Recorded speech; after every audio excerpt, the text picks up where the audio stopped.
So, welcome to the CSE Capstone class. My name is Jose Vidal, and I will be teaching it this year. Uh, Hopefully, you know by now the Capstone class is composed of two classes, CSE 490 and 492. We start in August, finish in May. In this class, uh, we're going to break up into teams. Each team is going to have 4 or 5 students, and then each team is going to build an app. That's basically it. The most important thing you need to know is this URL right here, csc.se.edu/capstone, which is what we're looking at here. That's the class homepage. Everything is in there. It's already there for you to start looking and start reading. And I do hope you read everything. You are required to read it all eventually. So you can see it's a simple website. The main page here has the news, right? So these will be updated as new things happen. You see, this is the date when it was published. So I've already published a couple things for this year. This stuff here, this is from last year, April. So anything before April, you can ignore, but anything after that, you should read because that's for this year.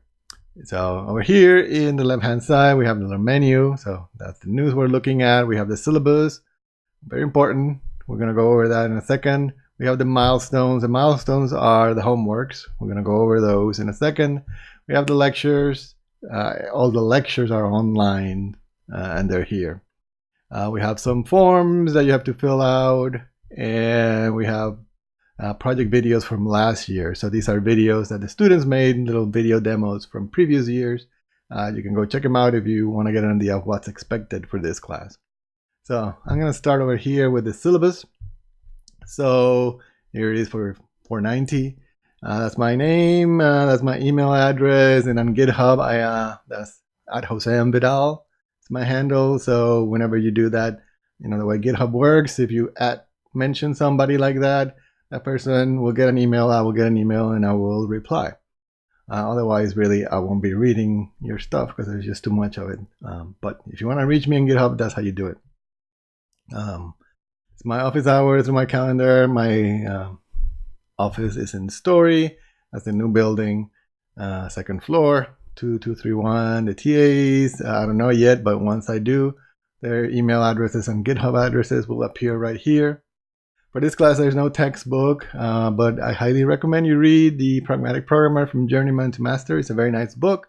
It has held up through the years. It's not about any particular technology. Is really more about your career and really good technical tips. They're still technical that have helped me and have helped a lot of people. So I recommend you read it. The lectures, like I said, they're all on this link here, which is that link. This is the URL. You know that. Meeting times. So there is no lecture. Right? This class doesn't meet as a whole, except for a couple times, like when we do demos at the end of the semester and so forth. So instead, what we're going to do is every team is going to meet with me in my office every other week. So first, we got to form team. So once we do that, once you know what team you're in, then I will set up in this website right here a little form where I ask you what times you are, and we'll schedule some time where the whole team is going to meet with me in my office every other week. And it's going to be something like this, a little progress report, tell me what's going on, questions back and forth. There's some more. You can watch the teamwork lectures to get a little more details on that. This year is very exciting. For the first time ever, we have an actual lab for this class. So before that, last year we had no lab, and every year before that we had no lab. So here's some photos of what it looks like. We have those machines there. It's another view of it. Yeah, we have 4 iMacs, 12 Windows PCs, and 12 Linux machines. So that's 28. I think technically 29 machines because there's an extra one. This one right here. And so this lab is going to be open only to registered students in 490. So the door has one of those electronic locks. You use your USC ID. If you're registered for 490, it should open and you'll be allowed in. And this is only for Capstone students. So even though we have like 170 students in the class and only 28 computers, the lab is open 24/7. So hopefully it's gonna be okay. And they has you can bring also your laptops. It's got plenty of plugs in, so you can bring your laptop, put it in there in between the two other computers, and have a few more people in there. There's also like an area here where there's no computer, but again, you can bring your laptop and hook it up there. So it'll be cool. Hopefully we'll see some use out of it. I am not sure how we're gonna use it. So the plan is that mostly you guys will have meetings. So if you need to meet as a team, this will be a good place to meet as a team and do some work in between classes or after classes. So you don't have to find some other place to meet and do some programming work together. And I plan to have some office hours in there, sort of technical office hours, where I just sit there and wait for your questions, say about Git or GitHub initially, and then later on my web development around the programming, and maybe the TAs will have some office hours there. We're not sure how this is going to work. So first time, we'll figure it out. But I'm excited. See, this is some descriptions and goals. I already talked a little bit about this, but the idea is, you're going to do a real project, a real large project with a client involving other people's, and large amounts of code and debugging and the whole deal. So you have to have a final app, it has to be professional quality. Team formation. So starting out, the first thing that we have to do is form teams. So how do we do this? There's two types of teams that we're going to have. We have client projects or teams, and then we have startup projects, right? So a startup project is when a team, 4 or 5 students, they get together on their own, and then they email me, hey, this is the 4 or 5 of us. It has to be 4 or 5, no more nor less. And they tell me, this is my idea or our idea, and we want to build this app. So they email me, and what I'm going to do is I'm going to take all those. Now note that your name can only be in one of those, so you can only sort of submit your name once as a startup project member. And I'm going to take all those and I'm going to randomly choose, because I have no idea, I don't want to give anybody preference for whatever reason. So, I might, if the project is not doable or I think there's serious issues with it, I'll tell you about it early and maybe we can work it out. But mostly I'm just going to choose randomly, however many X of those projects. The other type of projects are client projects. So the way that works is, if you go back to the homepage, I already posted this. This is the client project proposal. So you click over there. We have a list of projects that have already been submitted. These are clients, local companies or faculty or other people from the community who have an idea, who have a need for some software to be, written. And so look through this whole list and see if you want to work on one of those. All right, so those are the two ways and the two types of projects. So just, what's going to happen is, first I'm going to get all the startup projects. I'm going to decide on some number X of startup projects. And like last 2 semesters, we had more submissions than X. Like X was 10, I think, last semester. And I had like 12 startup projects. And so 2 of them didn't get picked. So that's what's going to happen again. I don't know how many we'll have, but we'll pick the ones that do startup first. And then everybody else, including the people who didn't get picked in the startup, has to go in and submit preferences for the client projects. So at that point, there'll be a form again on this website that'll ask you, what's your number 1 choice for a client project, your number 2, your number 3, 4, and 5. Ask for your top 5 projects. And then I run an algorithm and trying to give everybody, the highest possible number to maximize happiness. And that's how we get the client projects assigned. So that's all explained here. Hopefully that made a lot more sense. I think it makes sense. It's the best way I found of doing this. GitHub, everything is going to be on GitHub in this class. So everything you turn in will be on your GitHub.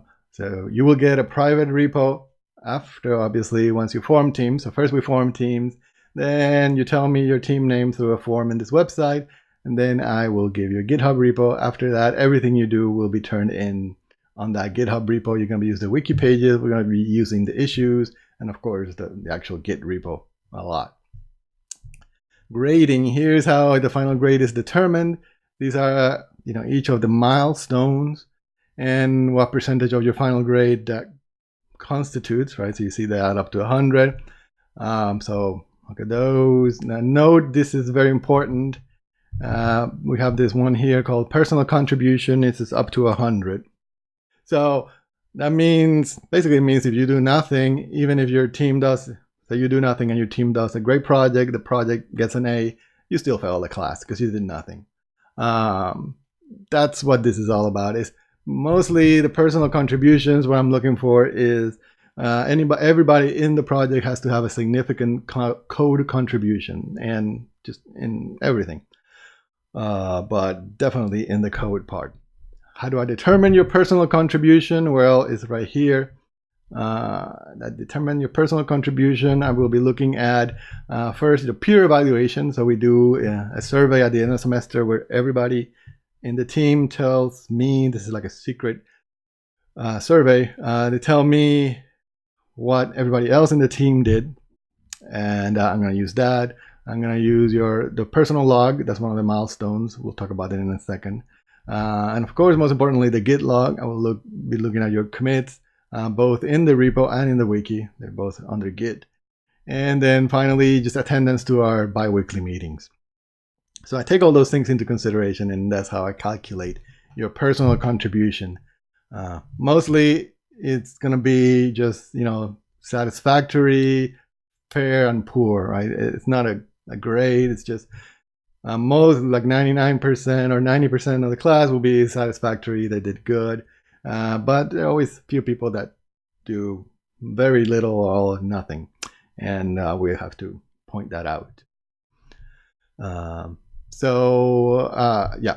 If you feel like one of your teammates is not contributing and you want to help them out, you can threaten to fire them, right? So now this looks like a mean thing, why should I fire a team member? That seems so mean. You're actually helping them out by starting this process, by the way. Because what's going to happen is if you have somebody in your team that does nothing at the end of the semester, it'll be obvious. Git log will tell us this person did nothing, Git blames nothing. And they'll fail the class. What you can do is, if you see this early on, by say halfway through the semester, somebody has done absolutely nothing, you can say, well, this person has done nothing, we need them to do something, or they will get an F in the class. So you can, start a firing process. You just tell me they have done nothing. I verify, yep, you're right. Then you can come up with certain tasks, and you say, okay, you have to write this, this, and this. We create GitHub issues, assign them to that person, say, do this by 2 weeks from now.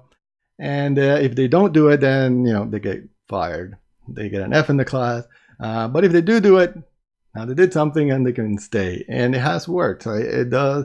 Sometimes some people just procrastinate unless they have a really, really hard deadline like this. They will procrastinate till the end and then fail. Because obviously it's impossible. The last 2 weeks, you're not going to be able to write all the code that you need or just come up to speed in the last 2 weeks of classes, especially if you're taking other classes. It's just impossible. So check that out. Academic integrity, the standards, things apply. But especially for this class, I want to make clear that using somebody else's GitHub account is considered cheating, right? So you are the only one who has your GitHub password. You're the only one who commits on your name. If you write code under somebody else's name and you commit it and push it to GitHub, that is exactly like taking somebody else's test for them, right? That's it. It's very bad. And so do not give your GitHub account to anybody else. Do not share accounts. Everything that you commit under your name is yours and yours only. That should be hopefully obvious by now. I mean, this is obvious in the general world. When you see somebody's GitHub account, that's their code, right? But we're going to enforce that in this class. So yeah, don't do that. And obviously don't just steal somebody else's code and commit it under your name. Just, taking code from the internet and committing under your name is just as bad. So here's a little tip. People forget that, laptops have multiple users. So many times you're in somebody else's apartment or house and you need to borrow their laptop to do some work. Well, it's easy to just go into control panel and create a new account for that person. And then your whole Git things don't get confused because, when you set up Git, you set up for one user.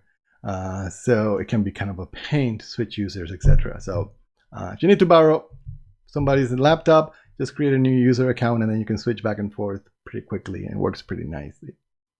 So that's it for this syllabus. Now I want to talk about the milestones or the homeworks for this semester. You see they're all here. This semester we're going to work on from 1 to 11, yes. Presentation and demo. So 1 through 11 is 490. And roughly, it's basically the first half of the semester.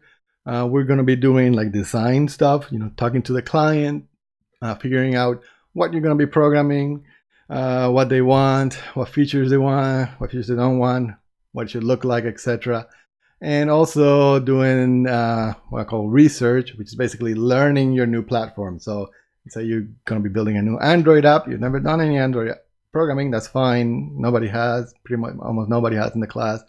So you're going to learn. You're going to go through the tutorials and build a little, hello world type Android apps and learn, the basics of the platform.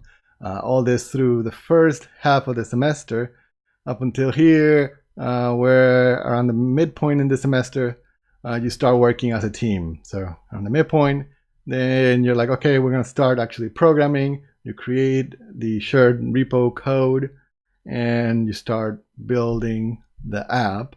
By the end of the semester, you have to have a proof of concept demo. We'll go over and down a little bit and also give a presentation. So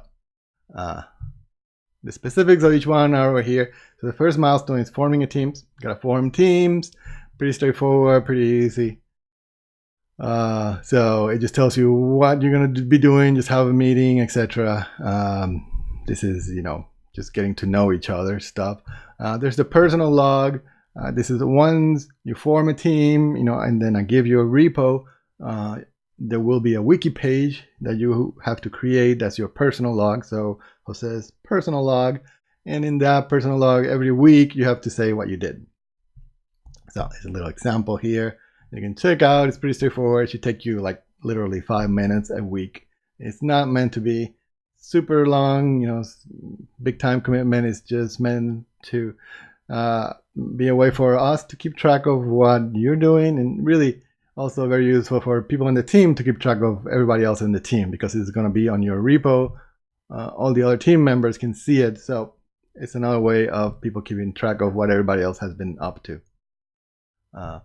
Research. I should note another thing you see here in the grading. This one is an individual grading, and form teams here was a team grading. So team grading means there's one grade, everybody in the team gets the same grade. Individual grading means everybody gets a different maybe grade. So everybody gets individual grades. And stuff like the personal log, you should start writing your personal log around September 2, which is around the time I hope everything is formed and you have time to meet, etc. And then, just keep doing it till the end of the project. The personal log actually goes through 492. The research is an individual grade, and it's going to be due October 14th. Notice that this is due late. Well, October 14th is a while from now, but really you should start working on it now. So this is why I make this one number 3, because you should start doing your research from the beginning. And then the description and personas, this one you meet with your client. After you meet with your client, you have more of an idea of what's needed, and you You should read all this to figure out what we're talking about here. I'm not going to read all that, but you have to do this one. Deliver. You'll notice that we have a grading rubric associated with this one, and a lot of these that tell you exactly what we're going to be looking for in here. And then we have some various design milestones. We have a rough design. So this is designing the user interface of your app, just sort of a pencil and paper one, and then we have a more detailed design using some tools that are due later on. We have a requirements document. This tells you this is just a bullet point of features that need to get done. An architecture design where, again, you should read that carefully. You have to talk a little bit about how you're going to structure your code, and it's going to be different depending on what kind of application you're building. Finally, source control. At this point, this is just to show that you have mastered Git and GitHub individually, right? And you can, build stuff and put stuff in, commit, etc. And so this one is sort of the end of the first part of the semester. That's around the midpoint of the semester. And after that is going to be up until the end of the semester. And you're going to be just working on your proof of concept app. And like I said, this is going to be the proof of concept. The idea is that it's going to incorporate all the technologies, right? So if you have building a video game, you have video, sound, animation, and all those things. All those things need to be done, implemented. The whole thing needs to be deployed. So it has to be, if it's a web app, it's going to be running on the actual internet, deployed on whatever host, with whatever database, etc. If it's, a game, has to be deployed on your platform, Android, PC, whatever.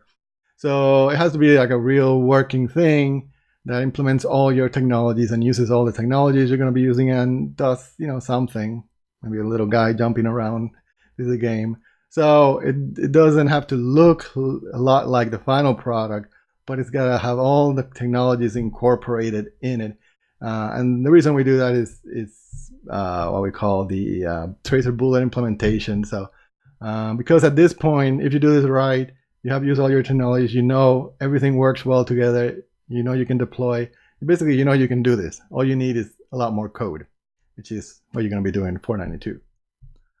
And then there's going to be a very short presentation and demo at the end of the semester.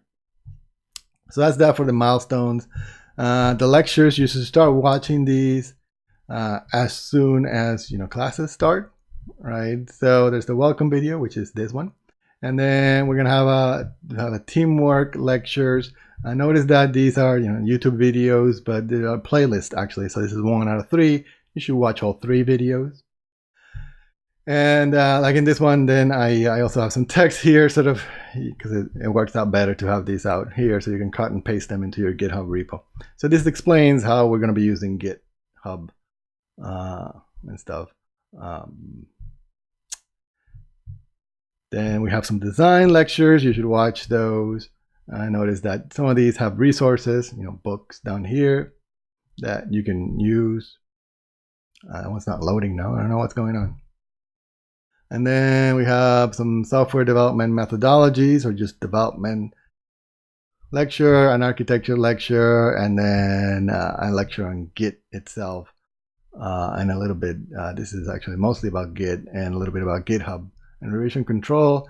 And this is only if you're building a web application. I have some web application videos that should be useful. So those are all the lectures. And the last thing is for the news here. So remember, if you go here to the home page, these news are here. You should check that webpage. But if you want to, you can also check us out on Twitter. I have a little bit, if this then that rule that just reposts whenever I post a new news item. It gets reposted over there. So you can just follow us on the Twitter, or you can grab the feed right here directly, or once I get everybody's GitHub username, I'm gonna set up this GitHub team. It's not working yet because I don't have your GitHub username, but this is gonna be basically a GitHub team is like an online conversation or bulletin board where everybody can participate. So you can ask questions back, and we can discuss things, and it's gonna be private. for 490 students only. So that's it.